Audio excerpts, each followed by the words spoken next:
Okay,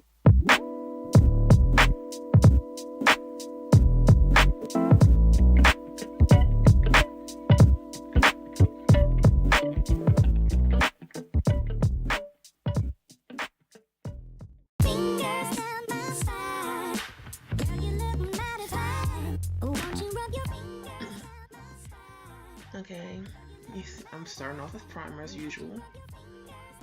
And I pretty much just apply primer like I do moisturizer and smooth it upwards on my face. And I'm going to start with my brows.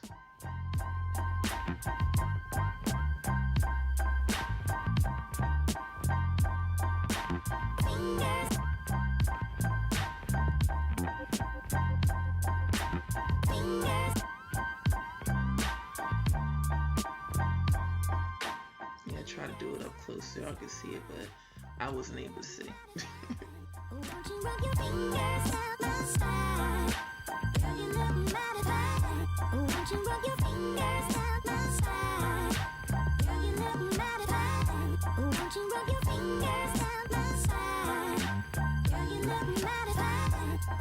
And if you want to know how I do my brows, like from start to finish, including cleanup, I have a few brow tutorials on my channel, so you can look through and find those. I might add them in the description box, I'm not sure yet.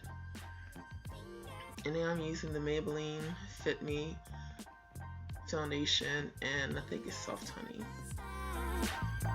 And I'm using this first before I apply my foundation because it's an orange base foundation, and it kind of helps to conceal a little bit, do a slight color correct before I put my main foundation on.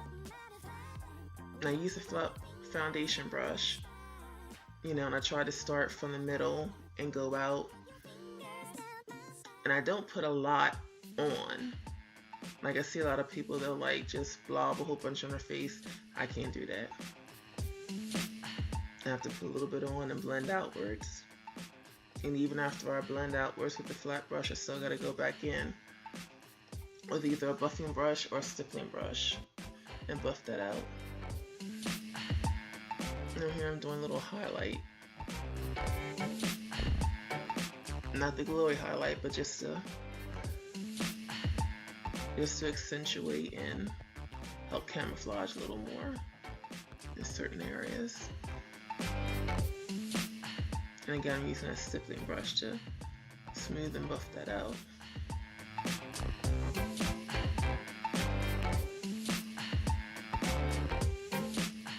Okay, now I'm starting on the contour. And a part of contouring is highlighting with matte colors to help give dimension.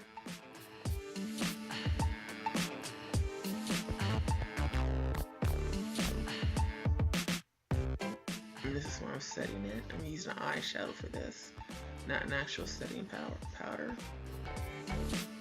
I find that with the way today's eyeshadows are, you get less creasing using an eyeshadow than I do when I use a quote-unquote setting powder. Now I'm going in for the main contour.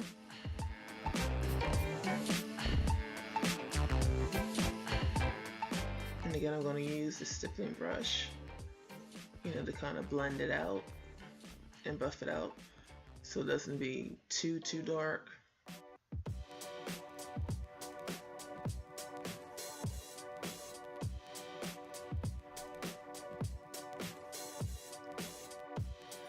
And I don't know if this is just like an age thing or what, but I find that my contour tends to look better, especially if I go a little dark, if I kind of set it with a bronzer, because it helps to soften it and give me more of that natural tone.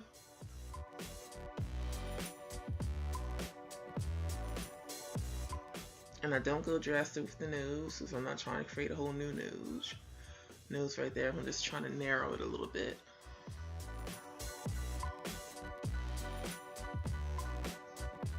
And this is what I was talking about with the bronzer going in over top of the contour.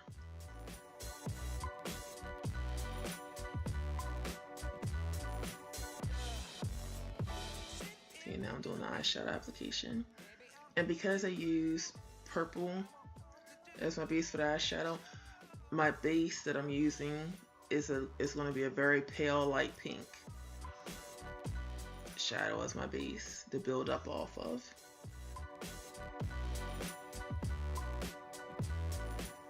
Now I don't know the color names, so I'm not going to list them out for you. This is really just to show you. Now I'm going in with the transition color here. And I'm doing 2 crease colors, which you'll see in a moment.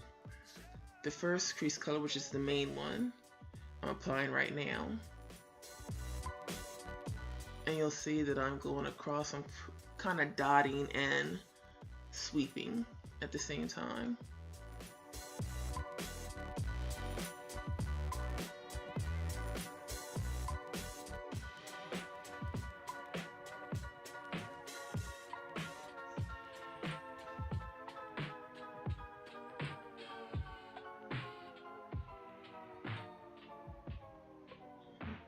And now I'm trying to deepen that crease a little bit more, and I'm going in with like a gray tone. The gray tone is not really going to alter the color much, but it's going to add depth to it.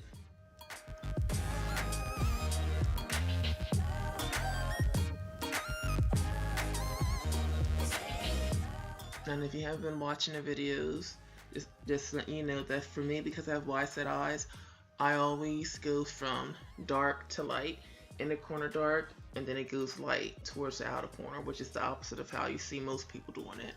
And that's because I have wide set eyes. And if I go light to dark, it's going to make the space between my eyes look really huge, and I tend to look a little cross-eyed when I do that. So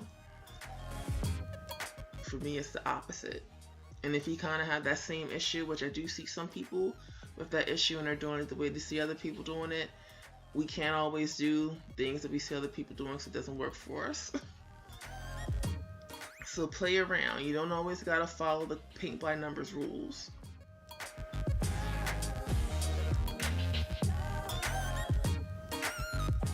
Now here what I did, because I forgot to show the shadows, I used the light pink shadow on the rim of the lower lash. Then underneath of it, and like that little baggy part that we tend to get as we get older, I used a darker pink shade.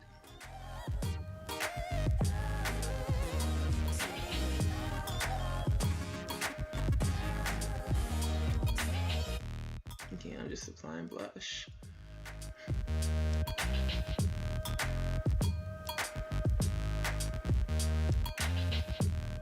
Now I heard good things about the Maybelline Master Chrome, so I decided to try it. This is the rose gold, and I didn't realize it was going to be that intense. And it was kind of hard to blend out, you know, when I sweep on my finger, so I'm going to have to try and perfect my technique with using this highlighter later on. So I couldn't really blend it out the way that I wanted to. Or maybe I probably should have tried using my stippling brush for that.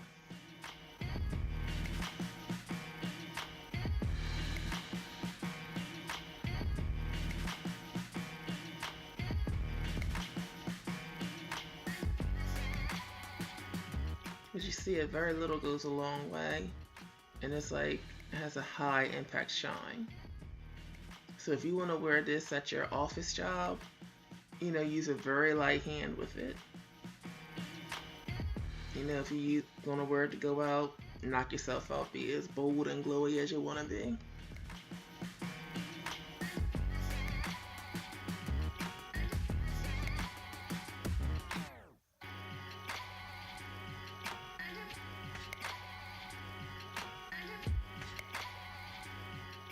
Okay, now here I'm doing my lip. I'm doing my lip this time the way that I wanted to do it on my birthday, but I really didn't have the time, so I just applied one lip color and that was it.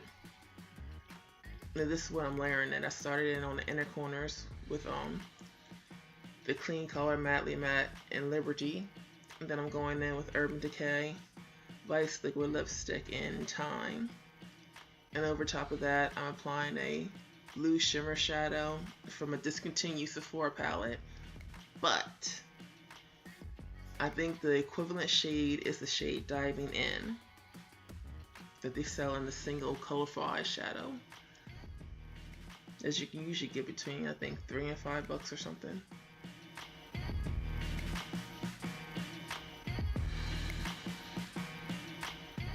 And here I'm just trying to blend the colors in, because you know I don't like hard lines of color. Now I'm going in on the very inner center rim of my lips with a matte black shade.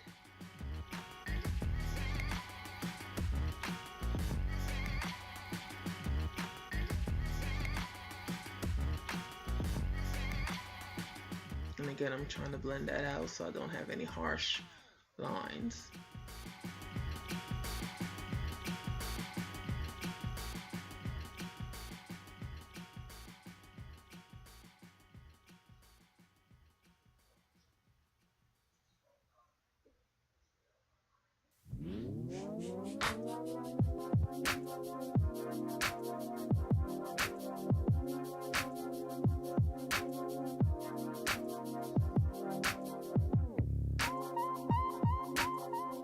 And this does take patience and time, but you'll be thankful that you took the time once you get the look that you desire.